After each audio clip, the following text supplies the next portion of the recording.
Hello everyone, welcome back to our channel EduSci Teach Classes. So in today's session, we are going to cover rest 75 questions on Shakespeare's masterpiece Hamlet. As we know that there are four important tragedies of Shakespeare जो काफी famous है and exam perspective से काफी important है. If you are preparing for UP TGT तो ये आपके prepare करने के लिए सबसे ज्यादा इंपॉर्टेंट होगा. हमने इसकी समरी कर चुके हैं पिछले सेशंस में. आज के सेशन में हम 75 क्वेश्चंस कवर करने वाले हैं, फिर ये पूरे हो जाएंगे 150 questions.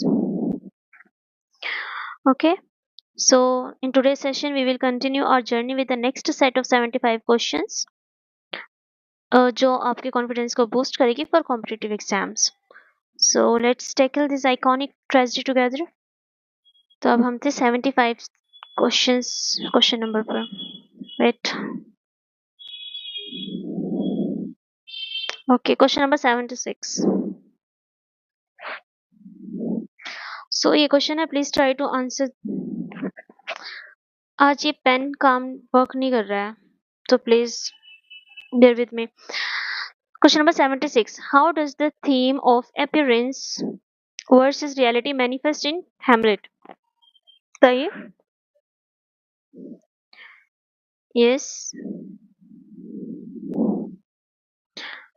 Through the Hamlet's feigned madness, ये भी appear था, रियल तो नहीं था ना ये.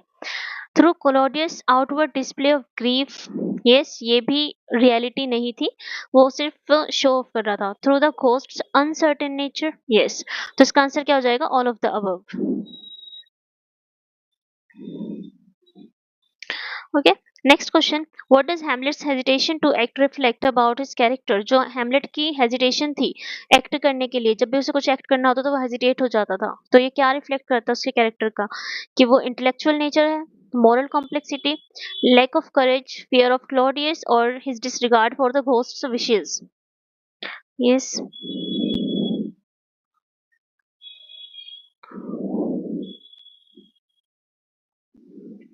Yes, बताइए, हेजिटेशन क्या शो कर रहा था उसका?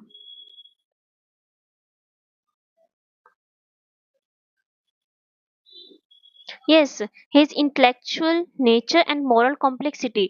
वो कहीं ना कहीं कुछ ज्यादा इंटेलेक्ट कर जाता था. मॉरल कॉम्प्लेक्स, जैसे जब वो प्रे कर रहा था क्रोडियस, वो कहता है कि नहीं, मुझे अभी इसको किल नहीं करना चाहिए, तो कहने इसकी मॉरल जो थे, उसका जो इंटेलेक्चुअल नेचर था वो इसको रिफ्लेक्ट करता है. Next is, why does Hamlet compare himself to Fortinbras? Fortinbras कौन था? Yes, yes, prince of Norway. Okay, Fortinbras को तो कंपेयर क्यों करता है? To highlight his own indecision, to show his superiority in strategy? No. तो क्या करता है? हाईलाइट करता है in his own indecision. Fortinbras क्या करता है? वो एकदम से डिसाइड कर लेता है मुझे क्या करना है क्या नहीं करना है. हेमलेट लास्ट मिनट तक भी डिसाइड नहीं कर पाता अपने, और ना ही डिसाइड कर पाता कुछ भी. तो इसका आंसर क्या हो जाएगा आपका? यस, 78 का आंसर होगा to highlight his own indecisions. Next question. Which character best represent loyalty in the play? ऐसा कौन सा कैरेक्टर जो रिप्रेजेंट करता है लॉयल्टी शुरू से लेकर लास्ट तक?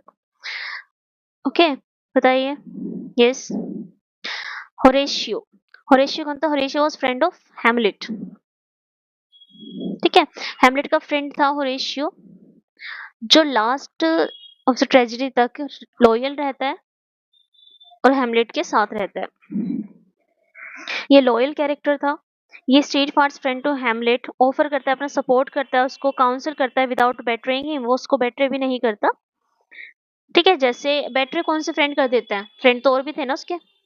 यस, रोसेनक्रेंट्स एंड गिल्डनस्टन, ये भी तो फ्रेंड थे, लेकिन वे क्या कर देते हैं? उसको बेट्रे कर देते हैं. कब? जब वो उसको एस्कॉर्ट कर रहे होते हैं. एस्कॉर्ट कहाँ करने गए हुए होते हैं? England. Okay.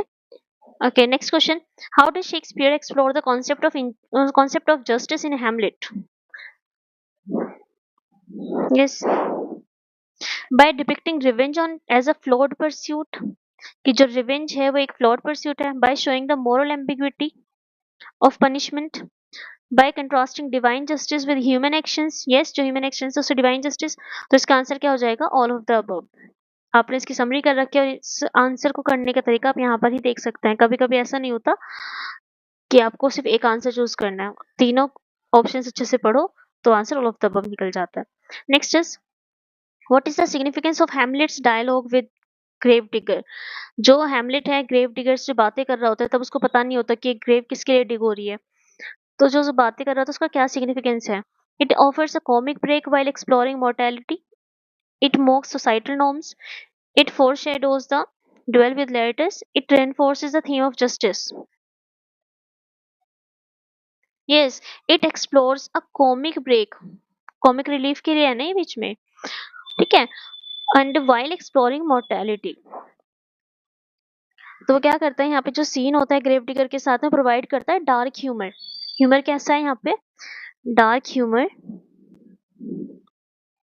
while simultaneously on deepening the play's exploration of mortality and the inevitability of death. It contrasts, किसके साथ contrast करता है ये? Hamlet's intellectual musing with a more practical, irreverent view of death.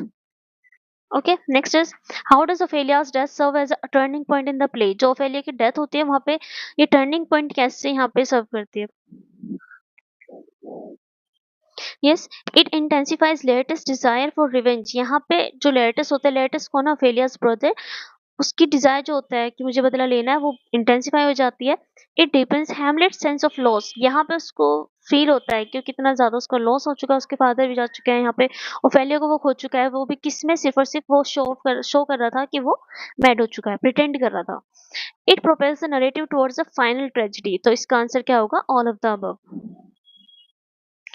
Next question, which philosophical idea does Hamlet explore in the to be or not to be soliloquy? तो कौन सा idea कर रहा है यहाँ पे? Yes, the morality of revenge. Hamlet contemplates the nature of life and death. तो यहाँ पे क्या कर रहा होता है? वो किस चीज को कंटेम्पलेट करता है? ये हमने कल भी डिस्कस किया था। एक ही तरीके के क्वेश्चन आ सकते हैं, काफी इंपॉर्टेंट कोट है। कंटेम्पलेट करता है किस चीज को? नेचर ऑफ डेथ और लाइफ, ठीक है। Next question, how does Claudius manipulate Laertes? Claudius कैसे मैनिपुलेट करता है लेयरटिस को? पहले ड्वेल के लिए करता है, ड्वेल के बाद वो स्वॉर्ड पर भी पॉइजन लगा देता है। बताइए। Yes, by appealing to his grief. जब वो दुखी होता है अपने फादर की डेथ, फादर कौन थे इसके? पोलोनियस। अच्छा बताइए, लेयरटिस के लिए स्पाई, लेयरटिस पर स्पाई के लिए किसको भेजा था उसके फादर ने? ठीक है, उसकी ग्रीफ के लिए अपील करता है, ग्रीफ को एंड सेंस ऑफ ऑनर, कि देखो फेलियर भी मर के उस चक्कर में, तुम्हारा खुद का भी तो कोई मॉरल होगा ना ऐसे। By blaming Gertrude for Ophelia's death, ठीक है। तो इसका आंसर क्या हो जाएगा? 84 का ए, by appealing to his grief and sense of honor. Next question, what is the ultimate outcome of Hamlet's pursuit of revenge? जो उसका pursuit था, ultimate outcome क्या हुआ था? The complete destruction of Danish royal family, the restoration of order in Denmark, the triumph of Fortinbras। Fortinbras बताइए। Yes, A and C। Destruction तो हो ही गया था डेनिश फैमिली का, जो थी उनकी Hamlet, Gertrude, king Hamlet, Claudius, Laertes, Polonius, Ophelia, almost सभी सभी की डेथ हो चुकी थी उस टाइम तक। एंड लास्ट में ट्रायम्फ किसके हुआ था? फोर्टिनब्रास। तो आंसर आ जाएगा D. Next question, what is the purpose of the ghost reappearance in Gertrude's chamber? जो गर्ट्रूड के चैम्बर में जो घोस्ट का अपीयरेंस था बार बार, वो क्या पर्पस था उसका? To remind Hamlet of his mission. वो उसको बार बार याद दिलाता था कि ज्यादा देर मत करो, जल्दी से कुछ एक्ट करो, ठीक है। Next is how does Hamlet's behaviour change after he returns from England? जब हैमलेट वापस आता है इंग्लैंड से, तो उसका बिहेवियर में क्या चेंजेस आता है? बताइए।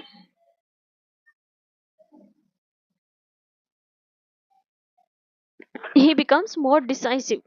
पहले वो डिसीजन नहीं ले पा रहा था, कुछ डिसाइड नहीं कर पा रहा था कभी वो, कि पहले मैं कंफर्म कर लेता हूँ, मैं पक्का कर लेता हूँ, जो भी है वो कुछ ना कुछ आ ही जाता था, एक्सक्यूज कह सकते हैं या फिर कुछ भी कहो उसको सोचकर। तो एकदम से एक्ट नहीं कर पा रहा था। तो लेकिन इंग्लैंड से आने के बाद क्या हो जाता है? He become more decisive and become more purposeful, कि उसके पास पर्पस है, उसको करना है उसको। He is no longer paralyzed by indecision. शुरू में क्या था? वो पैरालाइज्ड बाय इनडिसीजन। लेकिन लास्ट में आते-आते उसके ये वाला पैरालाइज़ जो था वो खत्म हो चुका था and now he was more purposeful. अब वो डिसाइड भी कर लेता था और कैसे उसको एवेंज करना है अपने फादर की डेथ को। फाइनल एक्ट में आते-आते सब कुछ ऐसा हो चुका था। Next is what role do Rosencrantz and Guildenstern play in the Hamlet's story? ये कौन है दोनों? पहली बात तो ये दोनों के दोनों ही हैमलेट के फ्रेंड्स हैं। They highlight Hamlet's distrust of others. They serve as tool of Claudius manipulation. ठीक है, दे रिप्रेजेंट बेट्रेयल डिसलॉयल्टी। यस, उन्होंने बेट्रे किया था, डिसलॉयल थे, हैमलेट के डिस्ट्रस्ट एंड द क्लोडियस ने उनको मैनिपुलेट कर लिया था। तो कहीं ना कहीं सारे आंसर ठीक हो गए आपके। Next is how does Shakespeare use the motive of spying in the play? Shakespeare ने यहाँ पे टू टाइम्स दिखाया है कि स्पाई का टाइम स्पाई किसने किया था। एक बार जब प्लॉनियस का जो सन था लेरटस अपनी यूनिवर्सिटी में पढ़ने जा रहा था तो तब वहां पे स्पाई के लिए भेजा था। और अब इसको यूज मोटिव ऑफ इसका आंसर बताओ। Yes, to expose deceit, lack of trust, to drive the narrative towards its tragic end. Yes, to contrast with Hamlet's introspection. Okay, the answer हो जाएगा all of the above. Next is what does Hamlet mean when he says there is a special providence in the fall of a sparrow? Again, important quote है. Please note it down in your notebook. ठीक है, there is a special providence in the fall of a sparrow. तो इसका क्या था मतलब बताइए yes. यहाँ पे वो ही accepts fate and divine control. ठीक है, जो भी होता है वो सब कुछ डिसाइडेड है, डिवाइन कंट्रोल है, फेटेड है सब कुछ। ठीक है, पहले से ही। Next is why does Claudius fear Hamlet throughout the play? Claudius को किस बात का डर रहता है पूरे टाइम ही हैमलेट में, बताइए। Why does Claudius fear Hamlet throughout the play? Hamlet's popularity with people? I don't think so. Hamlet's intelligence and unpredictability? Yes. Hamlet's knowledge of murder? Yes. Hamlet's popularity with people? तो इसका answer क्या हो जाएगा? All of the above. ठीक है, उसका nature कुछ भी प्रेडिक्ट नहीं था, वो क्या ही कर लेगा क्या नहीं करेगा। ऊपर से उसको पता भी था कि हैमलेट के फादर की जो मर्डर है वो क्लोडियस ने किया है। Next is how does the play with in a play mirror the larger narrative? जो play with in a play है और play with in a mousetrap. Okay, इसका दूसरा नाम क्या था? मैंने आपको होमवर्क में बोला था करने के लिए। Yes, the murder of Gonzago. ठीक है, तो यहाँ पे क्या करता है, रीइनेक्ट करता है किंग हैमलेट्स मर्डर। जो किंग हैमलेट का कैसे मर्डर होता है उसको रीइनेक्ट करता है। Yes, it reflects the theme of guilt. बिल्कुल, वो गिल्ट किसका रिफ्लेक्ट करता है, शो करता है, एक्सपोज करता है किसका, क्लॉडियस का। ठीक है, तो ये वाला भी आपका सही है। Next, it serves as Hamlet's indirect confrontation with Claudius. उसने क्लॉडियस को कन्फ्रंट कर लिया लेकिन इनडायरेक्टली वे में। तो यहाँ पर आंसर हो जाएगा आपका all of the above. Next is what does Laertes symbolize in the play? जो प्ले है उसमें लेयर्टस क्या सिंबलाइज करता है? यस, बताइए। कॉन्सिक्वेंस ऑफ इम्पल्सिव रिवेंज दिखाता है। वो टाइम नहीं लगाता रिवेंज में, इम्पल्सिव जल्दी से एकदम रिप्लाई रिवेंज के लिए वो डिसाइड कर लेता है कैसे क्या करना है। ठीक है, ना ही वो हैमलेट की तरह भी नहीं है। To contrast the contrast to Hamlet's hesitation, वो हेजिटेट नहीं होता हैमलेट की तरह। हैमलेट हेजिटेट रहता है ना, कैसे एक्ट करूं। ठीक है, तो आंसर हो जाएगा आपका A and C. Next is how does setting of the Elsinore to contribute to the play's tone? Elsinore क्या था, उनका कैसल। अब जो सेटिंग है वो कैसे कंट्रीब्यूट करता है प्ले की टोन में, बताइए। Yes, it confines its confined space creates a sense of tension and surveillance. Then yes, next is symbolize the political instability in Denmark। जो डेनमार्क है वहाँ पे political instability क्यों है? वहाँ पे अभी नॉर्वे से उनके साथ में जो रिलेशंस हैं वे भी पीस में नहीं है। तो यहाँ पे क्या है, पॉलिटिकल इंस्टेबिलिटी है डेनमार्क में। नेक्स्ट इज आंसर हो जाएगा इसका D. Next, what is the dramatic significance of the duel between Hamlet and Laertes? Dramatic significance क्या है जो ड्वेल हुई थी हैमलेट और लेयर्टिस के बीच में? It resolves the conflict between their families. क्या रिजॉल्व हो जाता है? Bring all the characters scheme to the light. जितने भी कैरेक्टर्स थे, जो भी उनकी स्कीम्स थी, जो भी इनके इंट्रिक्स थी, वो लाइट में आ जाती है, मतलब सबके सामने एक्सपोज हो जाती हैं। It leads to the ultimate tragedy of the play. और वो लीड करती हैं कहाँ पे, जो अल्टीमेट ट्रेजेडी होती है प्ले की। बताइए इसका क्या आंसर होगा 95 का? यस, आंसर है बी सी। वो रिजॉल्व कुछ नहीं करती बल्कि कैरेक्टर की जो स्कीम्स है वे दिखा देती है सबके सामने, और जो ट्रेजेडी होती है लास्ट में वो हो जाती है। Next is what is the Hamlet's ultimate critic of humanity? क्या अल्टीमेट क्रिटिक क्या है ह्यूमैनिटी का, बताइए। Yes, the humanity's moral corruption and hypocrisy. ठीक है, जो मॉरल करप्शन है, हिपोक्रेसी है, the inability to reconcile thought and action. Next, the inevitability of death. तो इसका आंसर हो जाएगा आपका all of the above. Next is what is the political significance of Fortinbras arrival at the end of the play? इसका political significance क्या है जब last में फोर्टिनब्रास आ जाता है, बताइए। He restores order to Denmark, yes. He fulfills Hamlet's dying wish, बताइए। Yes, he symbolize the end of corruption, corruption का हमें नहीं पता, ठीक है, ए भी सही है वैसे। हेमलेट के लास्ट में विश क्या होते हैं, होरेशियो क्या करता है, होरेशियो को वो लास्ट में कहकर भेज जाता है कि ठीक है, जो स्टोरी है वो बताना तुम आगे। Next is what is the relationship between Hamlet and the Gertrude? Hamlet feels betrayed by her marriage to Claudius. He accuses her of complicity the in King's Hamlet's murder. He remains deeply attached to her despite his anger. बताइए। Yes, उसे feel होता है कि उसकी mother ने ही उसको betray किया है क्लोडियस से शादी करके। दूसरा, वो उसको एक्यूज करता है, ठीक है, ऑफ कॉम्प्लिसिटी की जो हेमलेट का मर्डर है उसके लिए। नेक्स्ट, ही रिमेन्स डीपली, वो अटैच लास्ट टाइम तक भी रहता है डिस्पाइट ऑफ हिज एंगर।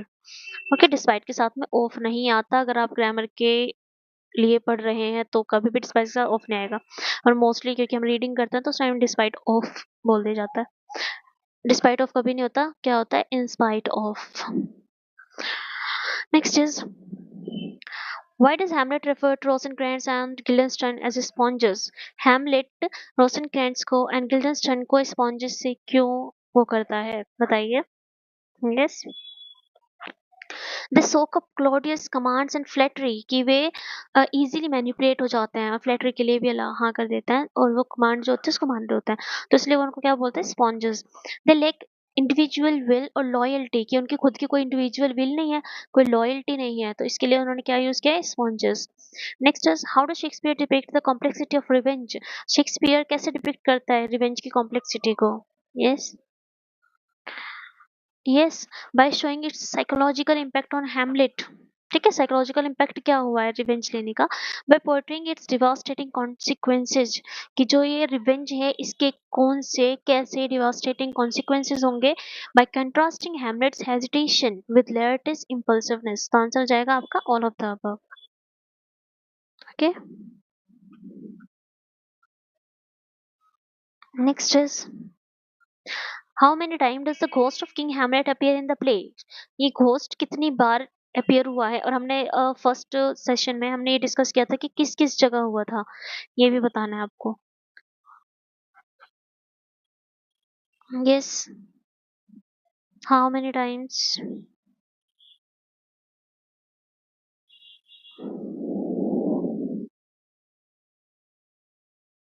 बताइए।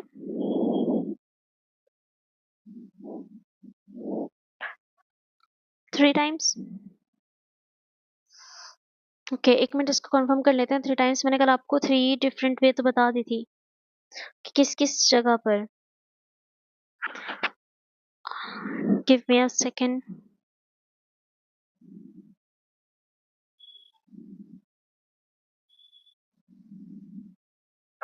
Yes, 4 times. यस, अब 4 टाइम्स कहाँ कहाँ हुआ है? एक्ट 1, मिनट इसको अरेज कर देते हैं। एक्ट 1, सीन 1, यहाँ पर वो 2 टाइम्स अपीयर हुआ है।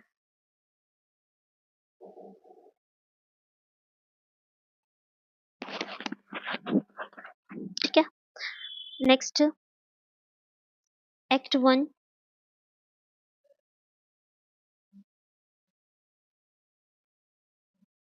Scene 4th and 5th, act 3, scene 4th। ठीक है, तो यहाँ पे 4 टाइम्स आपको पता चल चुका है कहाँ कहाँ पर अपीयर हुए थे वे, जो होस्ट था। नेक्स्ट क्वेश्चन, आपको ये याद रखना है, 4 टाइम्स इंपॉर्टेंट क्वेश्चन है।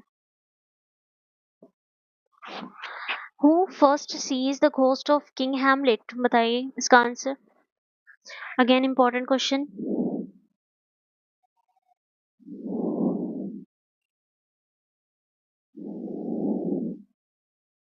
Yes please answer. कौन देखता है सबसे पहले? हमने कल भी क्वेश्चन डिस्कस किया था, कुछ इसी से ही रिलेटेड था। यस, मार्शलेस एंड बर्नार्डो, ये कौन थे guard? Next is what is the ghost instruct Hamlet to do, ghost क्या कहता है हैमलेट से करने के लिए?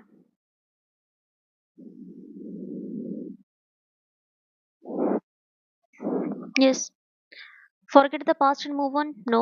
Avenge his murder by killing Claudius, yes. Punish Gertrude for her betrayal, no. Expose Polonius' scheme, no. तो आंसर हो जाएगा third. Next is during the ghost second appearance what does it remind Hamlet to focus on, किस चीज पे focus on करने के लिए कहता है? Yes, his revenge against Claudius. तो उसको कहता है कि फोकस करो, याद दिलाता है उसको, क्या तुम भूल तो नहीं गए? Next is in which scene does the ghost make his final appearance, final appearance कब होती है बताइए? बताइए, अभी हमने ऊपर डिस्कस किया है। एक्ट फिफ्थ में भी होती है, फिफ्थ में एक्ट कौन सा होगा? इतना आप एलिमिनेशन से भी कर सकते हैं अगर आपको एग्जैक्ट नहीं पता है। यस, बताइए, आप मुझे एग्जैक्ट बताइए कहाँ पर था।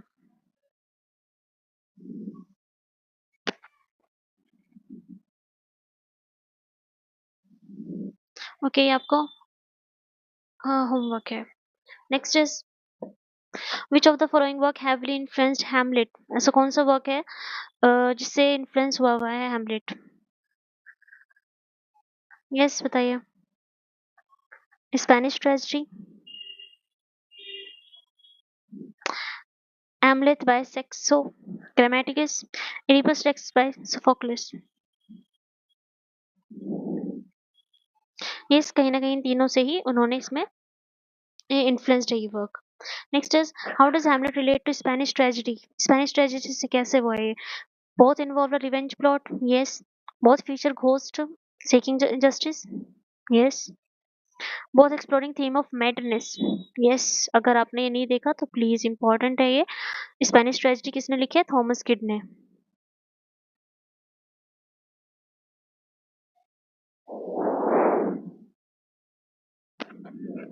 Okay, next is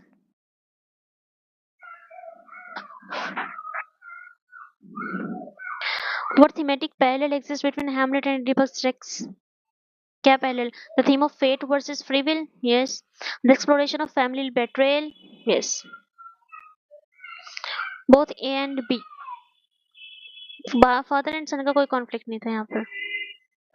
Next is which Shakespearean play shares a thematic connection with Hamlet regarding ambition and guilt?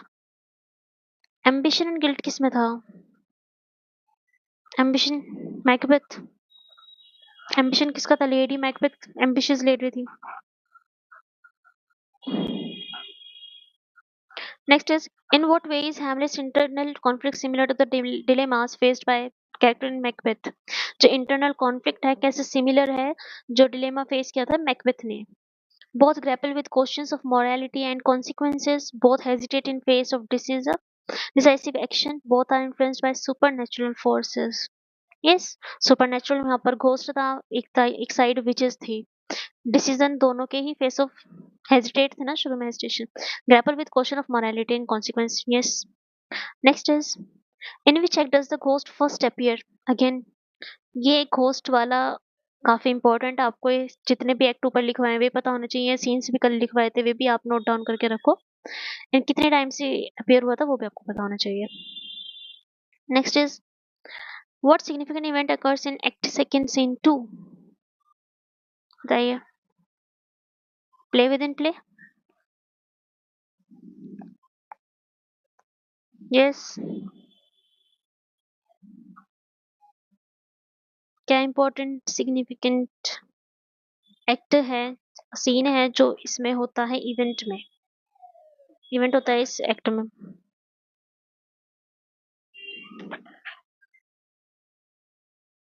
Yes yes, answer ये इजी है, हमने कल भी बताया था कि कौन सा उसमें होता है, प्ले विद इन प्ले कौन सा उसमें होता है।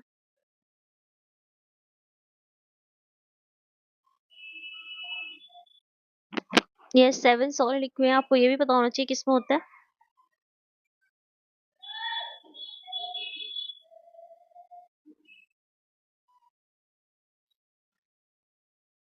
यस, अगर आपको एक्ट वाइज नहीं पता है तो मैं आपको ऐसे करती हूँ, इंपॉर्टेंट जो भी सॉलिड लिक्विड्स हैं उनके साथ में एक्ट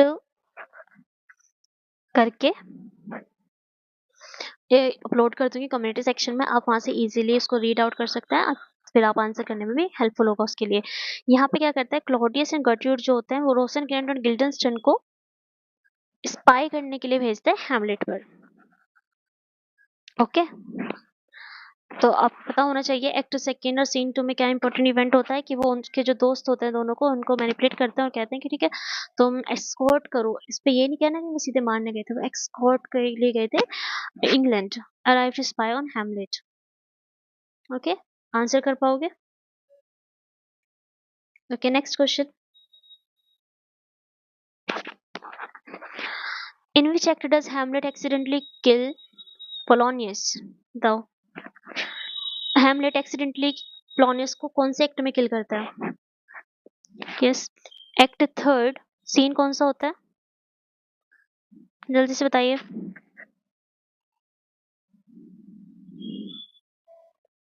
यस, सीन फोर्थ। आपको याद होना चाहिए कि क्लोपोनियस को किस में किल करता है, act third scene fourth. Next question, what is the primary focus of act fourth?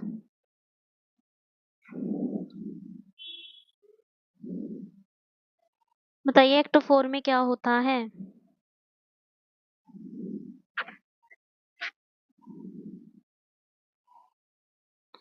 Yes, Hamlet's madness of failure descend into insanity. Yes. The ghost reappearance? Yes. Claudius planning Hamlet's exile? No. Duel between? No. तो यहाँ पे क्या हो जाएगा आपका, Hamlet's madness and Ophelia's descent into insanity.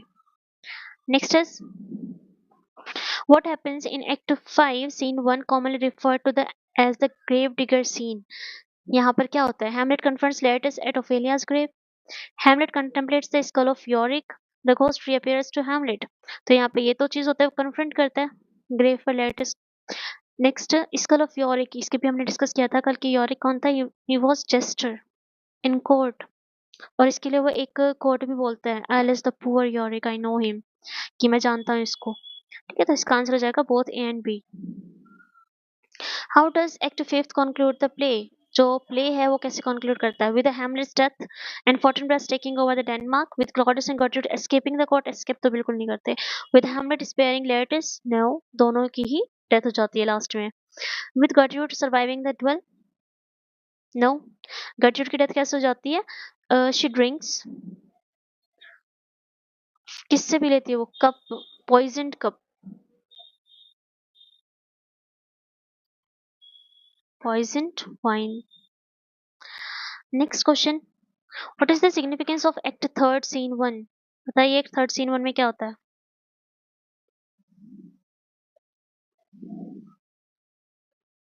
What? Sorry, it contains Hamlet's to be or not to be soliloquy. Polonius instruct Ophelia to reject Hamlet. Claudius reacts to the play within a play. Yes. Polonius instruct Ophelia to reject Hamlet. बताइए क्या होता है।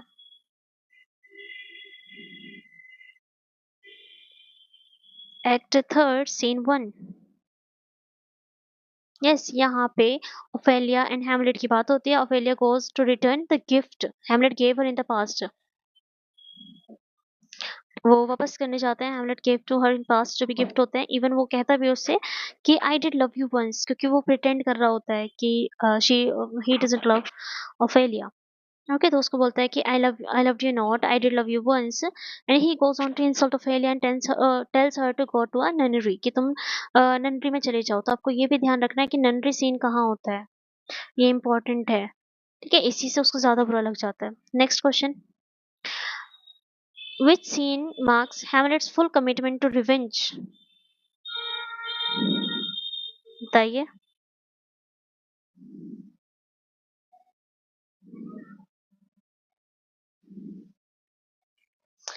Act third scene 3 when Claudius is praying, तब तो बिल्कुल commitment नहीं होता। Act fourth scene 6 after Hamlet returns from England. Act fifth scene 2 during the duel, no. Act 1 scene 5th after meeting the ghost, yes. Act fourth scene 4th, okay यहाँ पे ऊपर हो जाता है। इवन वो कहता है कि my thoughts to be bloody or be nothing worth, ठीक है, तो उसका वो क्या बोलता है, my thoughts be bloody or be nothing worth. Next is what is the dominant mood in act 1 of Hamlet.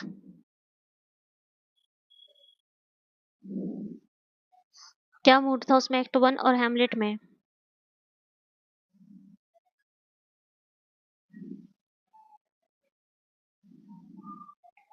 Yes, suspense, foreboding, humor, lightness, chaos, confusion, hope, resolution। कैसा था? Dark, mysterious, ominous, suspense. Okay, अब बता सकते हो ना शुरू में क्या हुआ था? द प्लेस जो प्लॉट है उसका प्ले का is set in motion by the murder of the previous king, कि प्रीवियस किंग का मर्डर हो चुका है। Next is how do Shakespeare use act third as the turning point of the play. Third act में क्या होता है? Direct confrontation Claudius से, it leads to Polonius' death,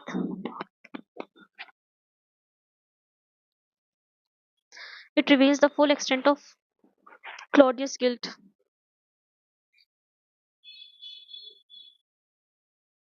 yes, बताइए।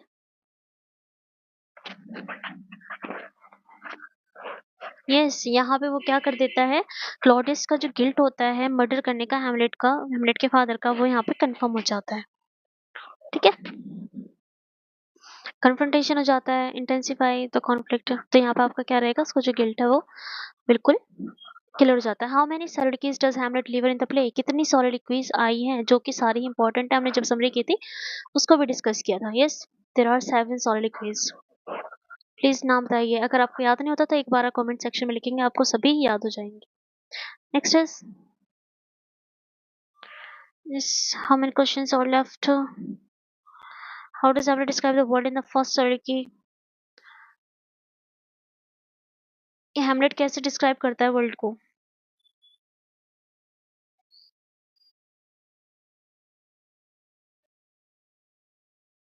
यस, प्लीज बताइए।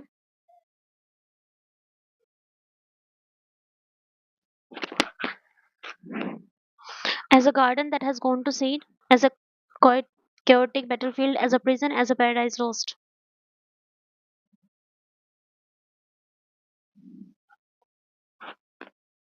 यस, बताइए।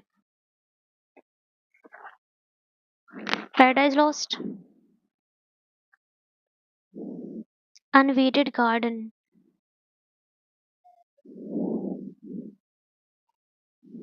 ओके, आपको ये वर्ड्स याद रखने हैं, क्वेश्चन ऐसे ही आते हैं। ऐसा गार्डन जिसके अंदर, a garden that has gone to seed। Next is who is the first suggest that Hamlet may be mad or Ophelia's love। कौन कहता है कि या तो हेमलेट सच में पागल हो गया ओफेलिया के प्यार में, बताइए। Yes yes, please answer, take your time.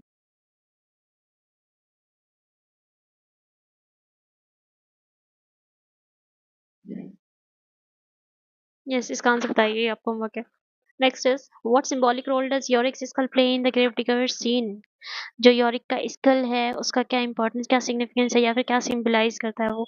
It represents the inevitability of death, it mocks Hamlet's indecision, it symbolize the childhood innocence, no, it foreshadows Claudius' fate, ये वो क्या दिखाता है, inevitability of death, inevitability of death। Next, okay, I think हमें ये session यहाँ पर end करना होगा due to some important work. ये क्वेश्चंस मैं आपको पीडीएफ प्रोवाइड करा दूंगी, प्लीज एक बार गो थ्रू हो जाए इन क्वेश्चन से। ये सिर्फ कुछ इंपॉर्टेंट क्वेश्चंस हैं जो आपको करने जरूरी है, एक बार इसको देखना है।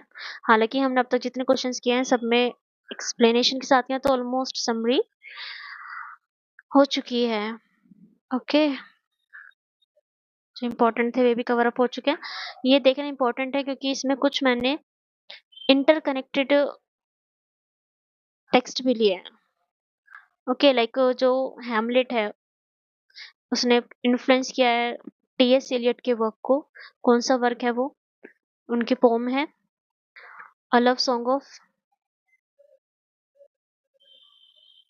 जे अल्फ्रेड ब्रोक।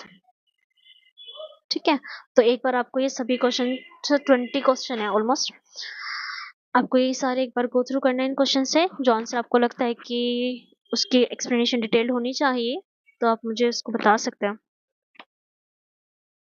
ओके, सो आज का सेशन यही एंड करते हैं। That's all for today.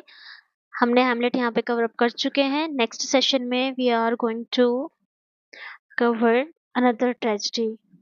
Okay, another important tragedy of Shakespeare, it can be Macbeth, Othello and King Lear। जो हमारा प्रोसेस है वो यही रहेगा, पैटर्न इसका, कि पहले हम एक समरी करेंगे और फिर उस पर 150 एमसीक्यूज करेंगे प्रैक्टिस, ताकि आपको सारी चीजें क्लियर होती जाएं साथ ही साथ। Please subscribe our channel and join us on daily basis. Okay, thank you.